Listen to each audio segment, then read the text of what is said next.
श्री क्षेत्र ज्योतिबा डोंगर येथे आज चौथा खेटा मोठ्या भक्तिमय वातावरणात संपन्न। माघ पौर्णिमेनंतर सुरू झालेल्या खेटे यात्रेच्या निमित्ताने आज सुमारे 2.5 लाखाहून अधिक भाविकांनी चांगभलच्या गजरात गुलाल खोबऱ्याची उधळण करत श्री ज्योतिबाचे दर्शन घेतले। पहाटे 4 वाजल्यापासून मंदिराचे दरवाजे उघडण्यात आले।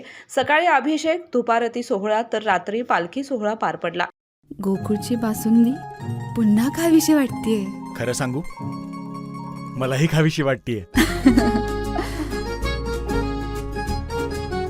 पुन्हा पुन्हा खावीशी वाटणारी गोकुळ बासुंदी। कोल्हापूरसह महाराष्ट्र, कर्नाटक आणि इतर राज्यामधून भाविक अनवाणी पायी चालत खेटा घालण्यासाठी दाखल झाले होते। आज चौथ्या खेट्यानिमित्त श्री ज्योतिबांची सरदारी स्वरूपातील अलंकारिक खडी पूजा बांधण्यात आली होती।